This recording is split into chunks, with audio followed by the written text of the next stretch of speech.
you guys. All right, I got a question for you. What do you guys fight about? Tell me, what do you fight about? Money. Money. Money. Driving. Our future kid's name. And I don't do the laundry every day. Alarm clocks. Or when you have all day at home to do laundry or do the dishes. All day, and I'm not working. I'm not working at all. Like, I have no say. Ryan just sets one alarm, and I like to set an alarm every half hour.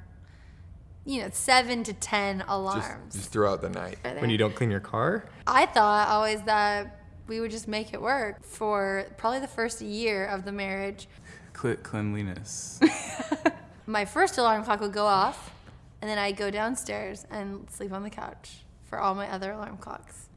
Not till we solved that problem by sleeping on the couch. You're making me sound like a real nice guy. Let the people decide. Did I say money? Yes. Money tops the list. There's more fights in marriage about finances than any other topic. What else? Schedules. Right? Finding a restaurant to eat at. Okay, very specific, yes. The restaurant you're going to eat at tonight. Isn't it true we fight about anything and everything? I mean, generally speaking, it takes very little for the fur to fly in most marriages. And that's why conflict, Yeah. you know how to fight a good fight. This is an important question, a really valuable skill set, how to manage conflict. We had one of our all-time, crazy fights early on in our marriage in the city of San Francisco. Yeah, one of those defining fights. Do you guys have one of those in your story where, what happened? You don't have them yet, but you will. It's just inevitable. Yeah, it is inevitable. Well, for us, it happened right in the midst of a really fun time. That's when I hate it the most, right? When it interrupts a fabulous moment and all of a sudden conflict. We were with some friends and we had a vacation weekend in San Francisco. First time for all four of us to go explore that great city. So we had this to-do list of everything we wanted to get done, and we drive into town. The first thing on our list is ride a cable car, because that's what you do in San Francisco. So we head right downtown, go to the station where you catch the cable car, and we get in this gigantic line with everyone else who had that on the top of their list. So wait, let me interrupt for just a second. How many of you have ridden a cable car in San Francisco? Oh, a lot of you. Okay. Well, you've all done something we haven't done. Thought I cleared up. Clear that up. Okay. We're waiting in the line, and Pam and I, my girlfriend, we're talking. We don't care. We'll talk in line. We'll talk anywhere. It's no big deal to us. But the men were not feeling as patient right then because they had this to-do list and wanted to whittle it away. And so you suggested. Well, I said, yeah, let's just go up to the top of the hill, and we can just jump on when it crests the top of the hill. And they said, are you sure you can do that? And I said, oh, absolutely. And so they started marching up the hill with me, and I was confident because I'd seen the old Rice-A-Roni commercial, so I knew you could do this, right? And and we're feeling great that, okay, great, we're traveling with someone who gets the inside scoop. We don't know nothing about how this works. So Pam and I resume our conversation. We're headed up the hill. You get to a corner and say, this looks good, and we all stop and wait. And so Pam and I are just chatting away. All of a sudden, we hear our guy say, here comes the cable car, and we're like, great, finally, here it is. And so we're kind of chatting, and then all of a sudden we notice the cable car is gone, and so are our husbands. And we're like, what happened? And so you guys had jumped on it, and gone a couple blocks up we the realized road. you guys didn't get on, so Yeah. we hop off, we come back down, we said, what happened to you guys? Why didn't you get on? And Leslie said, it was just so crowded, and I thought it was gonna stop, and we said, Yeah, no, it doesn't we were waiting stop. for the stop. You gotta jump on, you gotta be aggressive, be assertive here and jump onto this And we're like, there's nowhere to jump. And they go, yeah, you just push people aside and grab on. That's just what everyone does. So we're like, okay, Pam, total go-getter. She's like, okay, I get it now. I'm ready. And so now we're not really talking. We're waiting for the next cable car. She is totally focused. I mean, she is on it. And so finally it comes, and we're all lined up, and it sort of slows down. And you and Randy go to jump on. We get on, no problem. Yeah, Pam overjumps. Totally hits it wrong and falls. So Les sees she's in danger. I back up because I don't want her to fall on me, and Les pulls her out from underneath where she would have gotten run over by the cable car. And Randy rides it 2 blocks up the street again, realizes none of us are on, jumps off, comes running back. When he gets there, of course, Pam's sitting on the curb. She's now got a giant hole in her jean. She's got a bloody knee. And Les is like, check out your wife. And so he's like, Pam, are you going to be okay? And she's like, I think so. And he goes, okay, let's catch the next one. I'm I'm a bit traumatized because I don't like injury and risk, and there's my friend hurting, and I'm feeling bad for her, and all this isn't just working so for me. Leslie says, I don't think we should do this. I said, listen, I've got on this thing 2 out of 2 times. I said, I know I can get on. I said, let's make this easy. Just hold on to my arm, and as long as you can trust me, I get on, you will get on. And she goes, I don't know if that's a good... I said, can you just trust me? She said, okay, I'll trust you. And so we wait, and Randy and Pam kind of have their own little meeting about it too, and their own strategy. And anyway, the cable car, this is the 3rd time, comes along, and we start running toward the cable car, ready to jump on. As we're running, Leslie starts pulling me, and she goes, it's not gonna work, call it off, you know? And by this time, I've jumped up on the cable car, and she goes, we're not gonna make it. I said, we've made it, but she's so full of adrenaline and anxiety, she yanks me off of the cable car and hops off herself and said, see, we didn't make it. I am so infuriated. I just yell out I just shouted it, and I said, I have a brain, you know. It seemed like important information at the time. And then I shouted out, all you had to do was trust me. And I yelled that out. And Leslie hollered something back at me I've never let her forget. And she said in this really high-pitched voice, this is years ago, she hollered back at me and she said, I trust God for my safety, I don't trust you. Like, who says that? So spiritual, I mean, wow. Being God. authentic. And so everybody on the back of the cable car is now cranking their necks and looking at us, see who has the big brain and who's trusting God. And Randy and Pam, they finally hopped off and came back and saw we were going at it, and they did one of these numbers. Ooh, leave them alone, you know.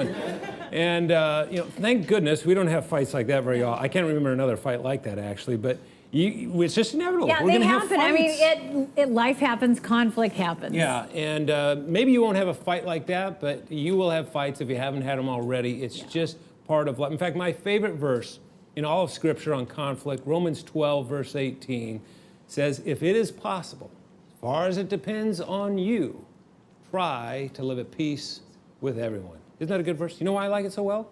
I don't know of another verse in all of Scripture that has more qualifiers in it than that single verse. Even Scripture's acknowledging it's inevitable. If it's possible, as far as it depends on you, try, give it a shot, do what you can, you know. But conflict is going to happen. It's just the way it is. One thing we fight about all the time is whether or not she trusts me when she asks for advice on her outfits. I hated how she never puts empty garbage bag back in the garbage can, you know, when she takes the garbage out. When I'm driving, Leslie will often make this noise. That's the one. Does this look good? Okay, Yeah, that it looks is great. true. You said that slowly. And I get really frustrated and I just start putting the garbage around the garbage. It just makes me feel great just hearing it. And I can't help it because I think I'm gonna die. Here she is. She's still alive. Right. Now, let me give you another thing that you can do, and this one I think is the most important, the one that we use the most frequently. We have taught this to literally tens of thousands, if not hundreds of thousands of couples over the years. We know this works. It's called sharing withholds. Every day, in every marriage, there's information that we withhold from one another. Not because we're secretive or we're private, it's just that we're traveling at the speed of life and we don't get to talk about everything. So we have positive withholds, we have negative withholds. Positive withholds. Yeah, I mean, they happen all the time. Like, recently I had this moment where I happened to walk in the room right when you were having a great conversation with one of our boys, and it was like I walked in the midst of brilliance. Like, it was a parenting issue that I had truly been pondering, and he addressed it, and it went great, and I was so, just like totally admiring you.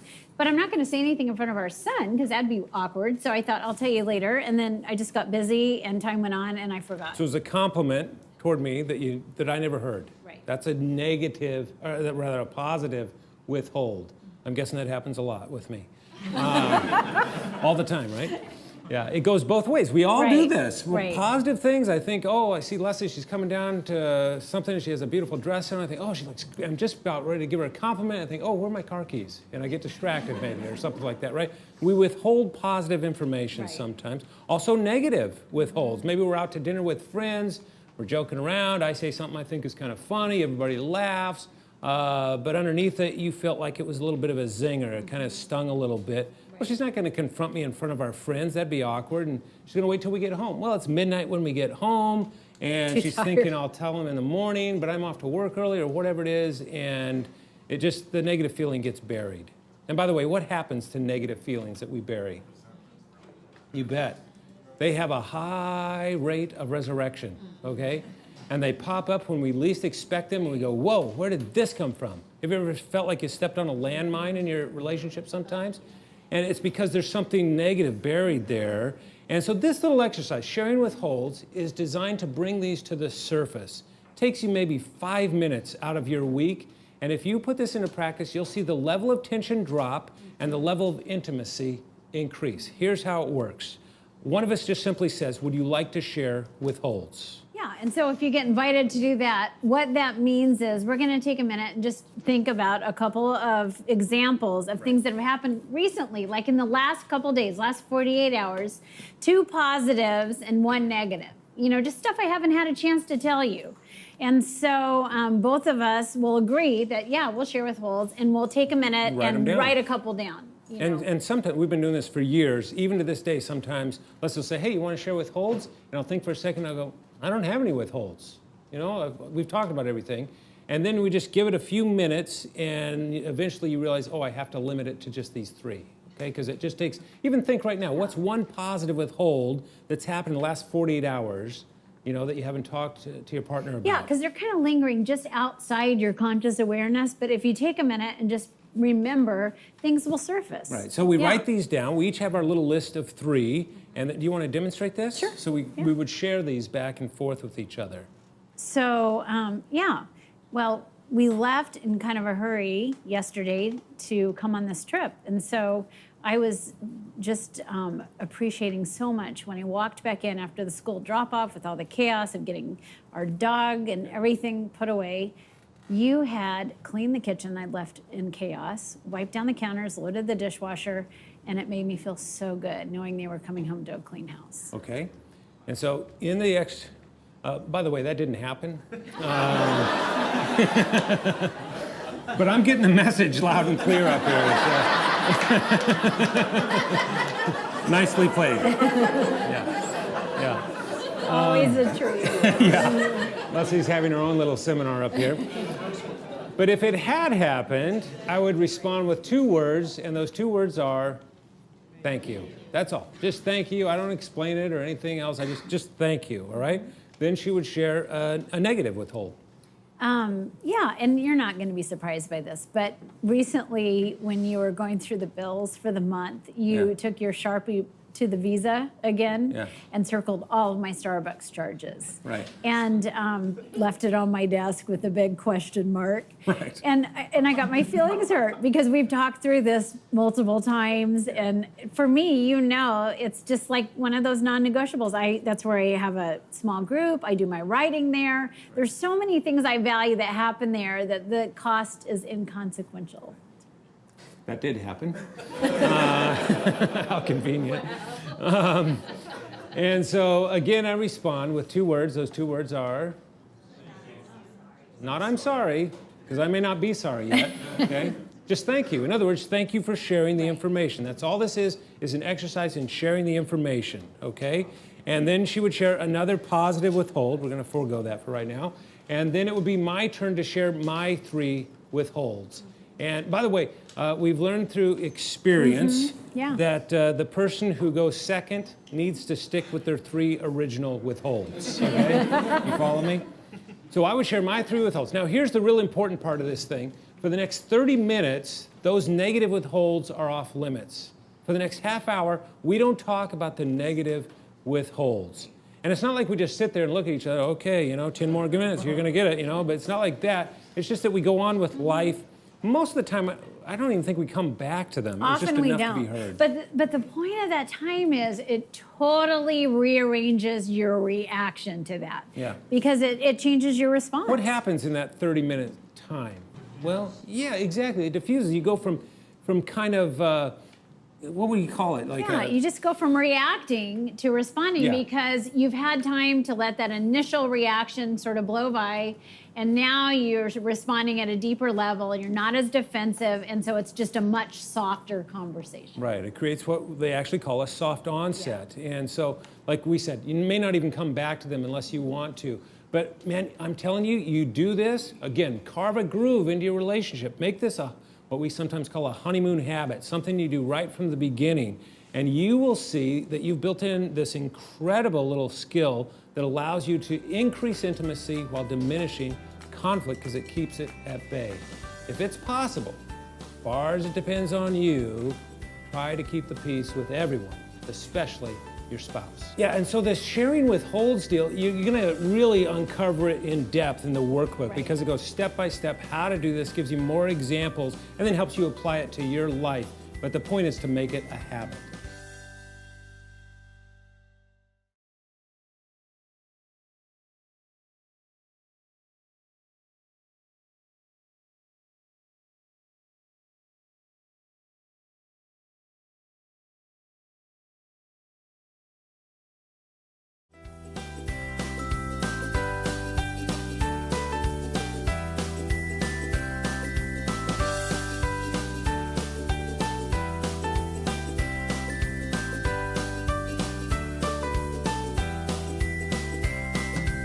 That's why the great philosopher Phyllis Diller said this about conflict. She said, never go to bed mad, stay up and fight. Pretty good quote. Somebody else with a little more insight, Carl Jung, said, conflict is like fire. He says it has two aspects, that of burning and that of shedding light. And what we want to help you do right out of the gate as you begin your journey of lifelong love is to learn how to shed light on your relationship even in the midst of conflict, to use it to your advantage. As we often say, conflict is the price we pay for a deeper level of intimacy. Let me say that again. Conflict, if you know how to fight a good fight, conflict becomes the price we pay for a deeper level of intimacy. It all has to do with knowing how to do it. Right, and what's so crucial about navigating conflict together is really understanding at a pretty deep level what to avoid when you're in the midst of conflict because it really will destroy the bond you have. In fact, we know from research, it's pretty phenomenal, that how you fight is one of the most important things and what holds you together. Predictors of success in marriage. This is, like I said, a valuable skill set. Yeah. If you were to walk out of our offices in Seattle, you wouldn't be too far from a canal that joins Puget Sound with Lake Washington. If you were to cross that canal, take a right, maybe a mile or so, you'd run into the University of Washington. And right there on that campus, for years, there's been a building, a pretty nondescript building that houses one of the most famous laboratories in all of marriage research. It's known as the Love Lab. Been there for about 30 years. A fellow by the name of Dr. John Gottman has run studies out of there. He's retired now, but boy, have his studies made an impact. What he did, he'd put an ad in the newspaper and invite couples to come in to basically a studio apartment for a day and live, except that be just like any other day, except they would be hooked up to biofeedback equipment. Their skin temperature would be measured, their muscle tension in their forehead with some electrodes up there, and heart rate and so forth. Even blood labs that reveal things. Exactly. Yeah. And a team of psychologists would be looking at them through mirrors and on video and so forth. And other than that, it's just like any other day for this couple, you know. And so they'd come in there and live, and he would be able to tell by looking at this, many, many couples, hundreds if not thousands of couples, he came to the conclusion that he could predict with a 94% accuracy rate. Which is pretty stunning. Think about that, 94% accuracy rate. Whether or not a couple would succeed or fail in marriage based solely on how they fight. Not whether they fight, not how often they fight, not what they fight about, just how they fight. That's what he was observing in this exchange, in this experiment. Right, and through the research, what they did was identify 4 specific things that when they occur in the midst of our conflicts with our spouse, really do usher in doom for the relationship. Yeah, he actually calls them the 4 horsemen of the apocalypse. Right. The 4 horsemen of the apocalypse, because these usher in doom for a married couple. And so we want to know how to avoid them. What are they? The first of these is criticism. I mean, criticism. simple as that. A critical comment is truly that destructive. I think that's probably one of the biggest things for me, especially being a guy, is when I'm criticized, I just feel more deflated than anything. There's not much she can do that really gets me down other than when I'm like totally criticized. I feel criticized when Rami doesn't make a statement about how good I actually am. I feel criticized when I'm questioned. Whether it's a personality thing or looks-wise, if he doesn't say that I look so fabulous, then I feel very criticized and I look at it on the negative side. Why'd you spend your money that way? How come that thing didn't get done? Or like the one thing I asked her to do that day that she wasn't working and I was. Okay, not that specific. Babe, can you please go to the bank today and just please deposit that money? And I felt criticized. And if you think about it, every conflict basically begins with a critical word, you know? You always make us late, or you never pick up your clothes, or you do this, or you do that. It's some kind of accusation. That's what sparks Exactly. a conflict. A criticism. Here's one thing I love, though, just a little caveat that makes marriage so much more safe for me.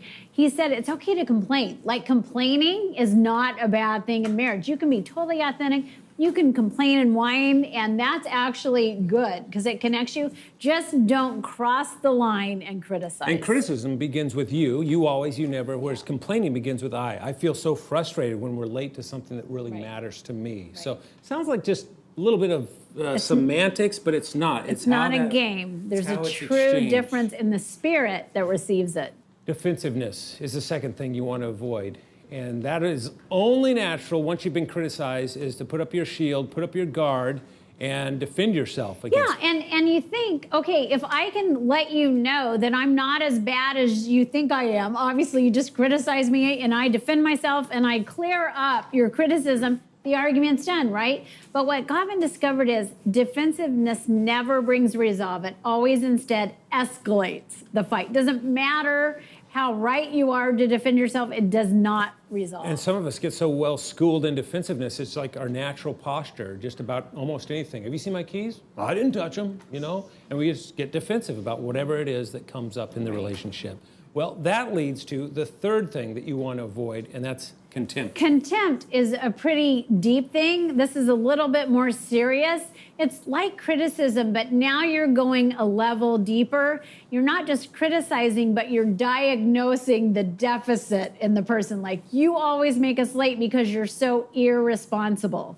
You're diagnosing what's wrong with their character or their motivation behind it, and that is contemptuous. It lacks all respect. And it's often very sarcastic, you know? Could be humor, sarcastic Way humor. to go, genius. Regular Einstein, aren't you? You know, that kind of stuff. Or even rolling our eyes at each other. In fact, women do this. Just roll your eyes at your man right now. Guys, have you ever seen that before? Now, the reason I had you do that in that direction is because we know from research that women will tend to do that more than men do, roll your eyes at your partner. And when you do, it looks like maybe a feather fell on his head. He didn't even notice it. I mean, it was just like nothing happened, didn't impact him at all. But when I've seen it in the Love Lab myself with Dr. Gottman, when he's hooked up to biofeedback equipment, you can tell, man, his blood pressure kicks in and that galvanic skin response, his muscles tense, he kicks into that fight or flight response. Even though on the outside it kind of just like looks like nothing happened at all. I mean, we're savvy, right? We know when we're on the receiving end of contempt. Yeah, we so get sometimes it. even without saying a word, just roll into the eyes. That's Right. contemptuous. In fact, some have said we ought to pass laws in Congress against contempt in marriage. This is like a toxin. It's like pouring poison on your relationship when we get to that contemptuous level. All right? That leads to number 4, which is stonewalling. And stonewalling is a great word because it creates a word picture, right? It's like you've hardened your heart, you've shut down emotionally. It's like you've become a stone wall. You've stopped trying to be understood. You stopped trying to understand. You may not have left the conversation, but you're truly shut down emotionally, and that is stonewalling. Yeah, and if you don't leave physically, you leave emotionally, and you'll hear guys especially say something like, okay, what do you want me to do? I'll do it, right? What do you want me to say? I'll say it.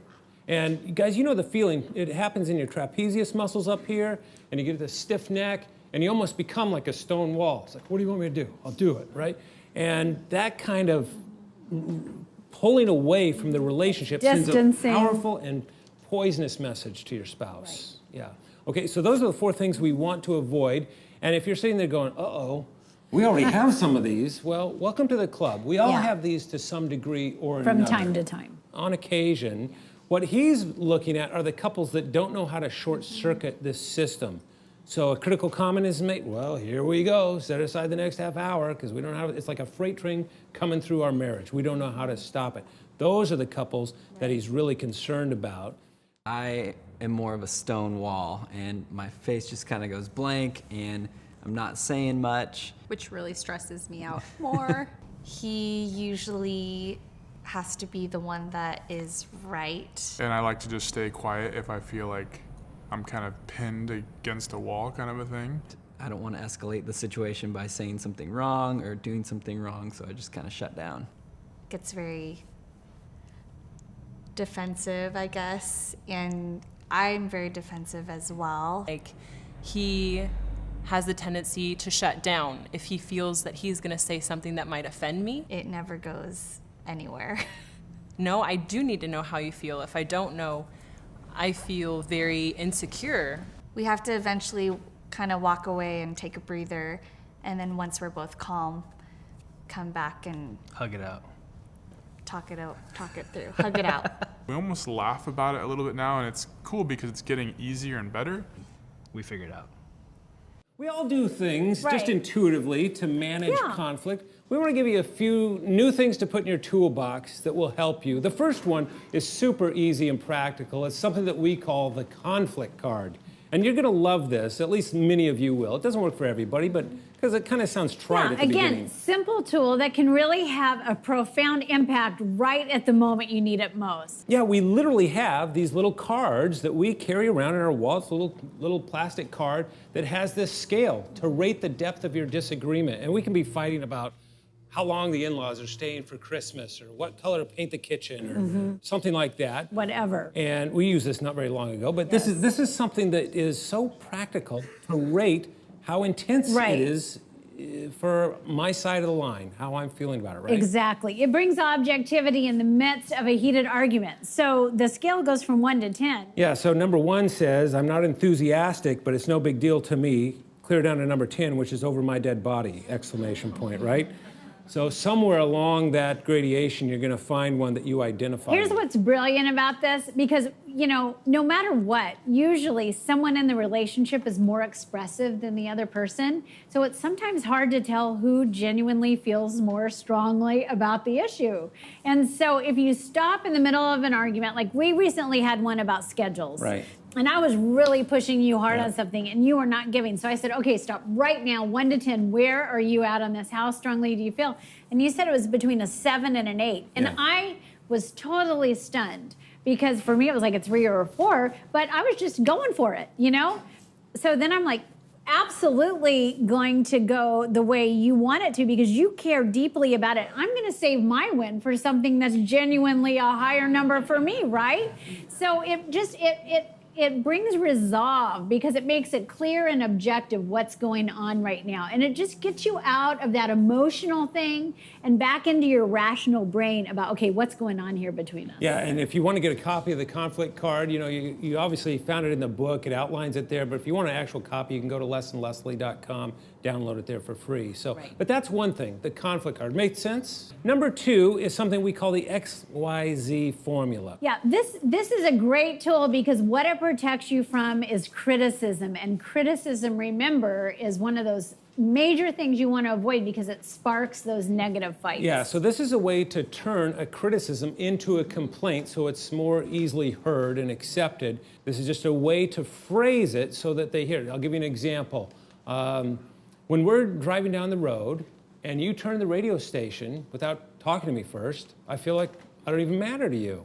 Situation X, when you do Y, I feel Z. That's very different than saying, who made you king of the radio, right? That's contemptuous. And so this little formula, you can remember in the heat of the battle. right? Yeah, like Because when your it's- emotions are pretty raw, but you don't want to get that conversation headed the wrong way. If you just think, okay, XYZ, how can I say this right so that I won't derail us right now? It really is protective. So anyway, this is just a simple tool that really moves you in the heat of the moment from being tempted to launch into a criticism and gets you in that place where it's a softer onset with the complaint. Yeah, so I really hope you're using the SYMBIS assessment, because when it comes to managing conflict, this page is a real eye-opener. In fact, one of the things it does is show you what you tend to fight about most, your hot topics. It'll give you the top 5 for each of you, so you're going to enjoy that.